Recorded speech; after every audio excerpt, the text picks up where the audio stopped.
Nothing in our landscape is here by accident. It's all part of the incredible story of how people have shaped our country over thousands of years. Every ridge, every bump has a meaning. I'm Ben Robinson, and as an archaeologist, it's my job to unpick the great story we've inherited.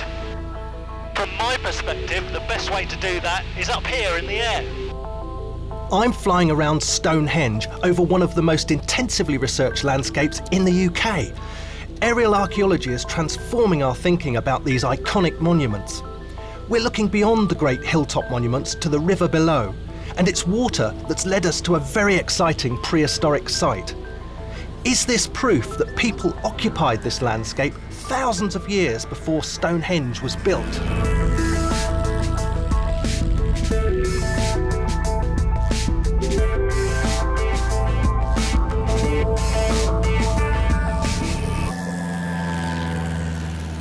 We're flying over Stonehenge in Wiltshire. It's an iconic site, probably the best known prehistoric site in Britain, probably in the world actually. The aerial perspective is giving us a whole new view of the landscape in which it sits. It's not an isolated monument, it's not on its own. It's in a great prehistoric landscape, and I can see traces of that all around me. This is where archaeology from the air really began. In 1906, Second Lieutenant Philip Henry Sharp took a photograph from a tethered balloon. This photograph. I'm in about the same position that he was in, and it's a real privilege to share the same airspace. These photographs caused a sensation in the archaeological world. People were amazed by what you could see from the air. But since those days, aerial archaeology has discovered more than even he could have dreamt of. Those early pictures revealed other ancient earthworks, exciting in itself. But since then, English Heritage has been building a library of photographs that show the landscape in ever greater detail. We can now see how these individual monuments are linked. We're realising that there's a difference between our ancestors' use of the hilltops and the valleys. Many of the sites on the hillsides relate to burial. Aerial photography has recently revealed a previously unknown long barrow, more than 5,000 years old, at Damerham, 20 miles south of Stonehenge. Different colours in the crops hinted that one patch of land was just a bit drier than the surrounding field. This site is an interesting case study in aerial archaeology, because on one particular occasion there was a vague, more enigmatic crop mark. It didn't fit the usual pattern, but there was enough there to suggest that something interesting was going on in that field. You're standing on a massive mound, a mound that's 80 metres long over there, and it finishes just where the break of slope is down there. Helen Wicksteed is co-director of the Damerham Archaeological Project, which aims to investigate this Neolithic burial mound. It was probably built over 5,000 years ago, about the time Stonehenge was first created. And we're still nowhere near the bottom of it. And imagine all the chalk in a huge ditch stretching 80 metres over there, another huge ditch 80 metres over there, piled up by people using antler picks and baskets, most probably.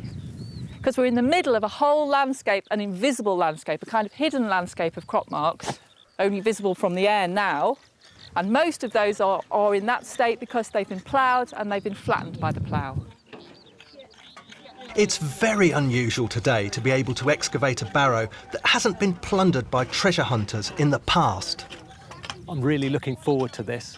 Neolithic long barrows are really, really rare. And it's even rarer to find one that hasn't been dug into by antiquarians or has been totally plough levelled. What we've got here is an opportunity to understand one of these monuments in a modern scientific way. It's thrilling. The team of amateur and professional archaeologists only has funding for a few weeks. They hope to excavate this site and find new evidence of ancient lives.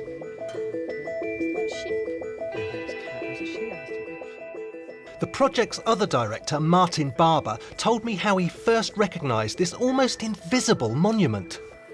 So You could easily mistake this as just another little natural undulation in the landscape. You could, and obviously the way that the mound has eroded over the years has made it sort of look more natural than artificial. But once you're standing in this sort of position, you can get a real feel for the size of the mound simply by looking at the way the height of the crop changes. You know, the mound starts at the end here, and you can just see this rise, effectively forming a horizon, see it particularly against the backdrop of the trees and continuing past the trench over to the far side.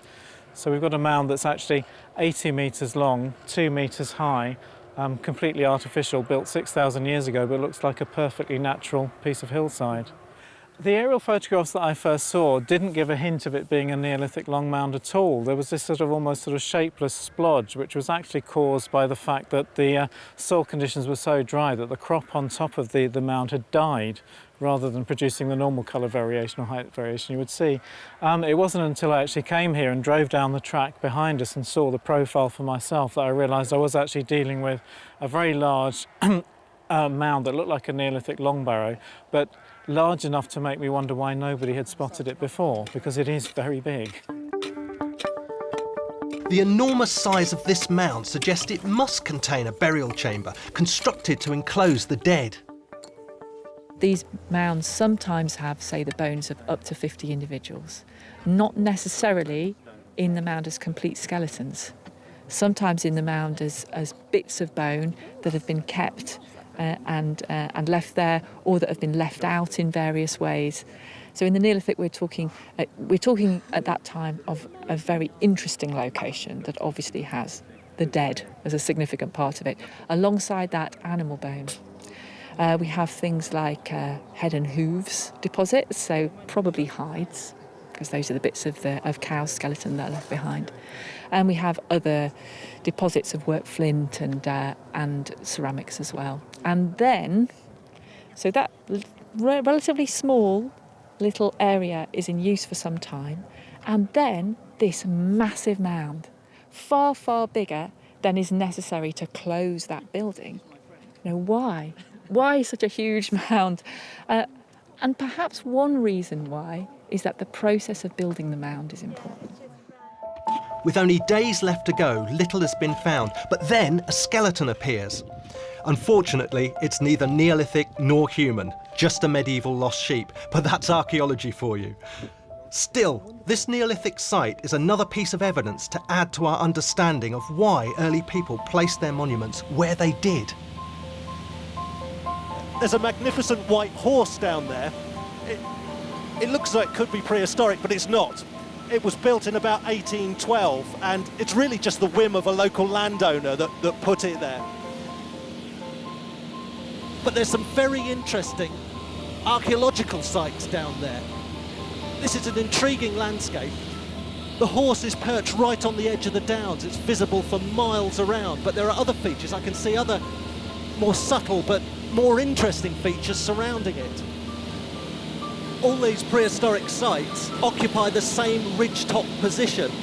When first constructed, the burial mounds, the barrows, would have been stark white chalk. They would have been highly visible as the white horse, to the prehistoric people that lived on the lowland.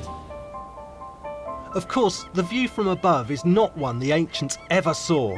They got their views from the hilltops, and that's the key to why they chose this dry, chalky escarpment as the burial ground for their dead. I'm here on the edge of the Downs. There's Salisbury Plain over there. Knapp Hill, with its Neolithic enclosure, is just over there. And right in front of me, Adam's Grave, great Neolithic long barrow. This is a really dramatic place, a fantastic landscape, very exposed. And that's the idea. These monuments were meant to be seen, and they offer great surveillance over the surrounding countryside. But it's not just up here on the highland where interesting things can be found, but also down there in the vale where perhaps things are a little bit more hidden.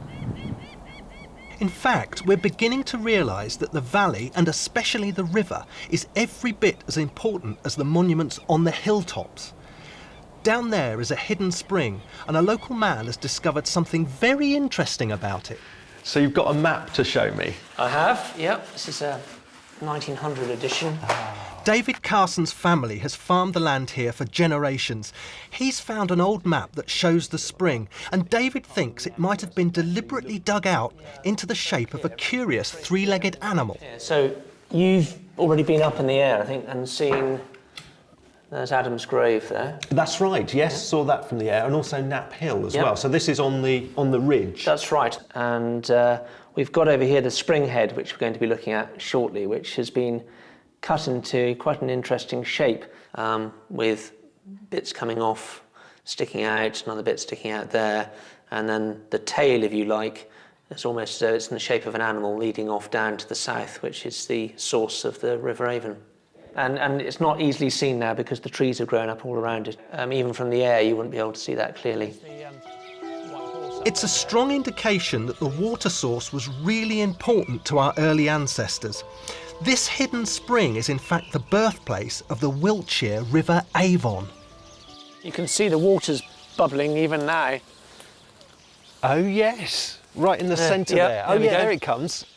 So we're just in one corner of the spring complex, and to our right and to our left a lot more. So the whole thing, as you saw from the map, builds up into quite an interesting shape. Yeah, we're just in one arm of it, basically, That's right. Aren't we? Yeah, we're just in one arm or one leg or one part of it, whatever you want to call it. Yeah. But it's, it's difficult to see in its entirety from any one spot because of all the trees that are here. Let's have a look. I'm still going down. I'm still going down. It's stopped. I've stopped sinking, mercifully, with only a few inches to go to the top of the wellies, but I'm actually standing on quite firm chalk. And every so often a little bubble comes up from the ground. And it is mystical, it is magical, it's incredible. But the water's so pure, it's so clean, it's wonderful. And pure, clean water would have been tremendously attractive to prehistoric people. You can see, as well as a practical purpose, that there could well be symbolism here as well. This is the very source of the Avon and the very start of the river. And if I was to turn round and walk in that direction, I'd end up on the south coast. I'm not going to do it because this welly has a leak in it and it's already getting cold and wet, and it's a very long way in that direction. So what part might the river have played for our ancestors 5,000 or more years ago? The Vale and the Downs seem like two different worlds to me, and I'm sure that difference would have been even more marked to prehistoric people. The Vale feels like it's a nurturing place, it's about life. The Downs and Plains, well, I think they can be quite unforgiving. I think they're more about death and commemoration. It's not too fanciful to imagine early man having a connection to the river as a mystical force. And so many of the new sites we're discovering, many of them from the air, are close to the River Avon. One of the most exciting is far, far larger than Stonehenge. I'm looking for traces of another large prehistoric site, a massive henge at Marden. It's basically a great big enclosed area, a bank and a ditch. It's massive. It's actually quite difficult to spot, but I think I've just seen it down there. Yeah, there it is, there it is. I can see a curving line of houses and there's some interesting earthworks in the field next door. That's got to be it.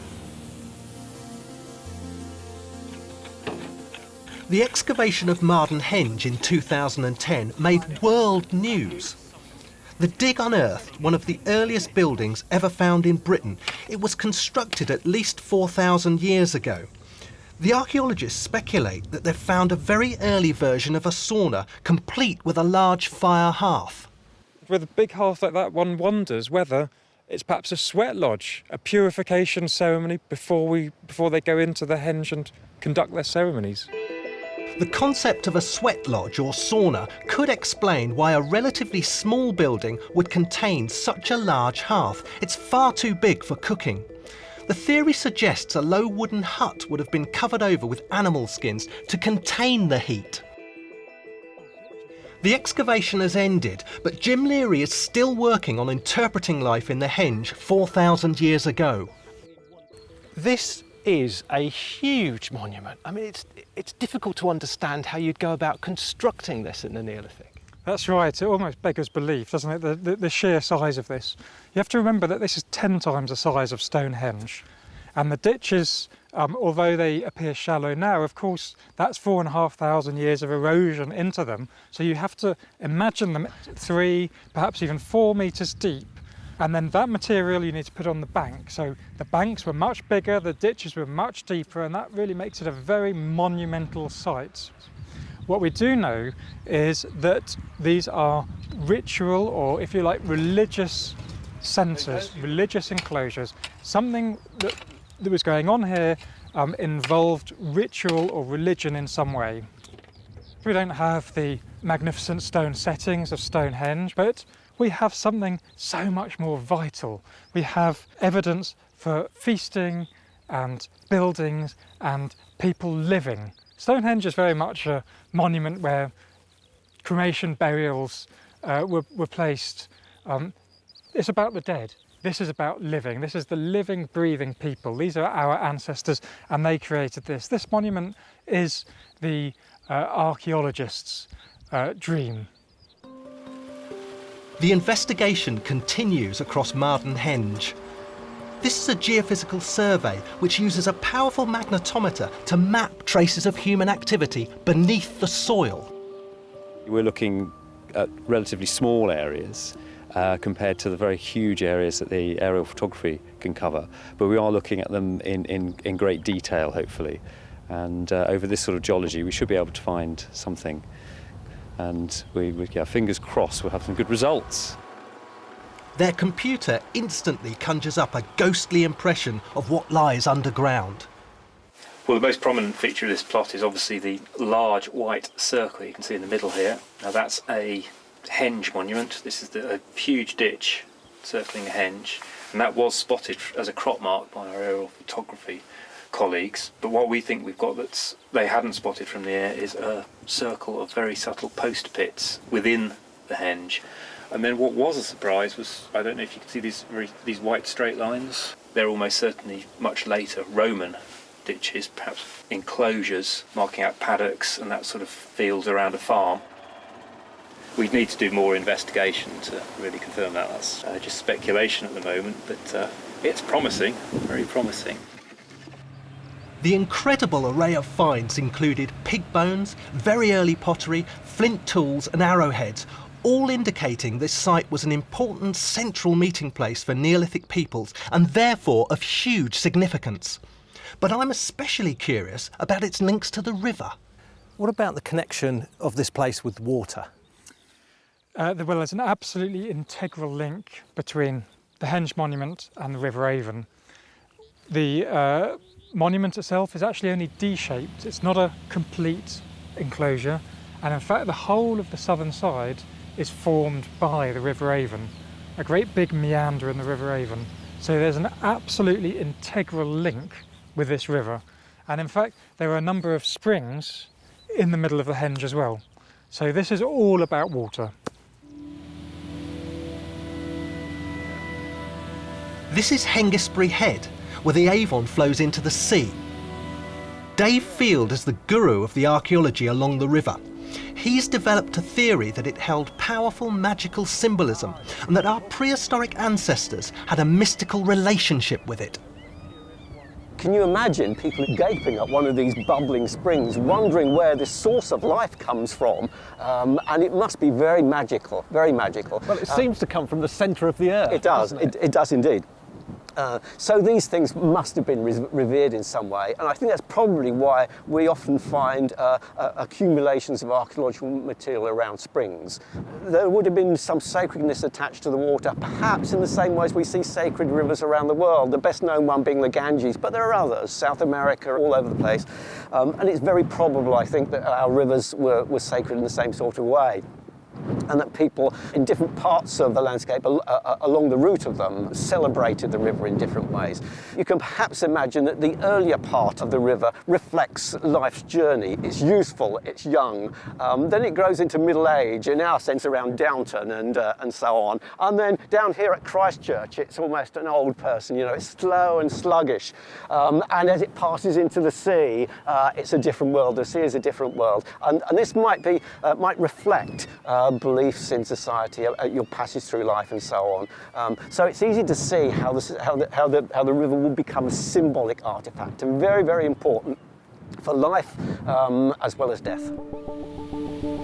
So if water is central to prehistoric life, there'll be many more undiscovered sites down in the valleys, which takes us back to the place where we started, Stonehenge, but to a time long before it was built. The site of an excavation in the valley, barely a mile away, takes us to one of the most important recent discoveries. We're over Stonehenge, and I'm looking at the town of Amesbury off in the distance. There's some parkland on its western fringe and some woodland. There's a very interesting archaeological site in there, but there's also some very interesting excavations going on, and they may be extending the history of this landscape back thousands of years before Stonehenge was built. Thinking that water was important led archaeologist David Jakes to look at an area near a site called Vespasian's Camp. In 1999, a group of student friends and myself started to survey this area of Amesbury. The whole landscape is full of prehistoric monuments, and it is sort of extraordinary in a way that this has been such a blind spot for so long, archaeologically. This is the aerial photographic picture of a crop mark, which really was the trigger for the whole project. We're very close to the River Avon here. Vespasian's Camp is just to the other side of it. In fact, it actually comes all the way down to the river. But if we have a look at this Ordnance Survey picture, maybe get a better sense of things, and you can see just how close Stonehenge is to it.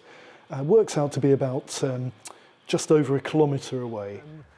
I was basically sort of in this landscape, and you can see why archaeologists and antiquarians over the last 200 years have basically homed in on the monuments. There is so much to look at and explore. I suppose what my team did, which was a slightly sort of fresher version of that, was look at natural places. So where are there places in the landscape where you would imagine animals might have gone to have a drink? You know, my thinking was where you find wild animals, you tend to find people, certainly hunter-gatherer groups, coming pretty much afterwards. What we found essentially is the nearest secure watering hole for animals and people, a type of all year round fresh water source. It's the nearest one to this place, and I think it's pivotal. The dig is hidden in a wood which has been in private hands for 400 years, so it's totally protected from treasure hunters. Vespasian's Camp was imaginatively named after a Roman emperor. There's so much coming out of this strata. But the finds are all suggesting there was regular human activity here since the Mesolithic period, several thousand years before the Roman occupation. Open University students and local volunteers have been washing and sorting the vast quantity of flint tools and wild animal bones being unearthed. Being in a spring at the bottom of the valley means that David's trenches soon fill up with water. We've got about 12 centimetres packed full of Mesolithic tools, work flints, over 300 animal bones. But certainly, Ben, what is sort of pretty much from the waterline down, from my point of view, I think we're all thinking it's sensational archaeology. I think I can see just a little flake or something poking out of that section there. Well, yes. You've got a little flake, and of course you've got this nice, something that's very typical of Mesolithic flint, where they've retained the cortex here, so you've actually got a natural grip. You know, you've actually got some real purchase on it.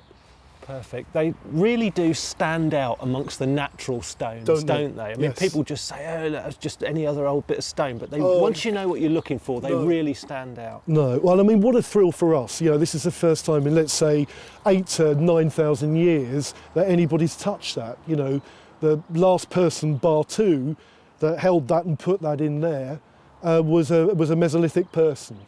Even while we're filming, a huge wild boar tusk is found. Really That's a really big one. You look at the gradient on that, how big that tusk is going to be. Oh, excellent. And was that from the same layer? 71.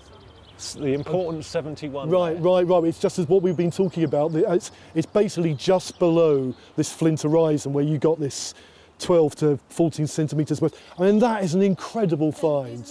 I mean, doesn't it just underline, Ben, the sensational quality of the archaeology here? Yeah. Yeah. Wild boars were once common in Britain and always a delicious source of food. But Mesolithic hunters also regularly hunted and butchered the aurochs, the original gigantic wild cattle, almost twice the size of modern cows.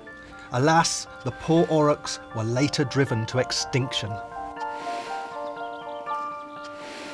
But are you visualising the beast that this belonged to? I am, and the fact that since we knew that some of them were being cooked, you're then thinking about how people would have cooked it, what techniques they used. You know, they didn't have pots at that time, so presumably roasting, and it does set your imagination going. These are huge animals, aren't they? Massive and quite ferocious. How do you think they brought something like that down? Well, there must have been an awful lot of teamwork involved, but it's hard for us to imagine, isn't it?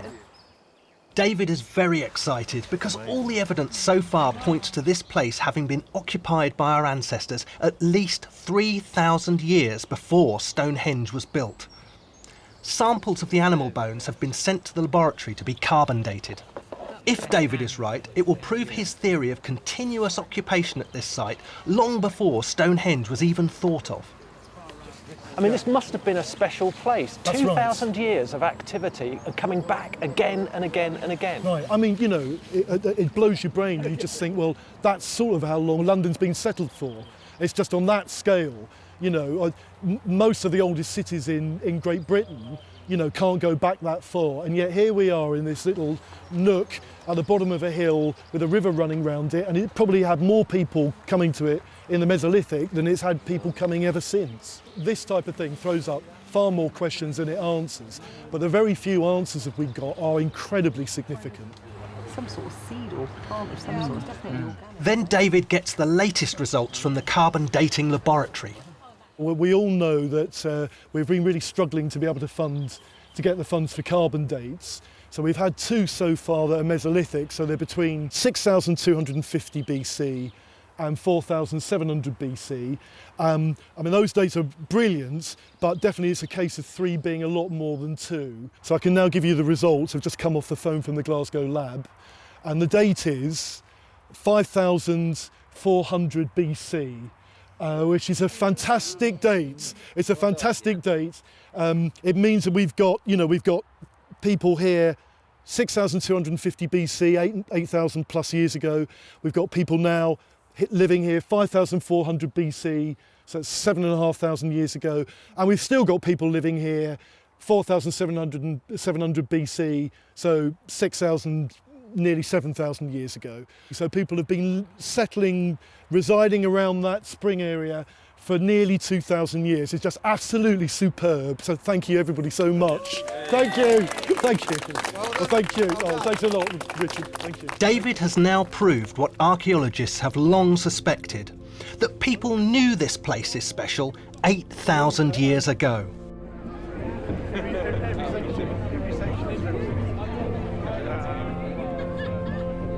Today, the great prehistoric monuments still hold their mysterious attraction. And I think that to recognise the significance of our ancient surroundings needs imagination as well as science. We're getting a deeper understanding of how our earliest ancestors lived and of what they might have believed. The history of human progress is written in our landscape.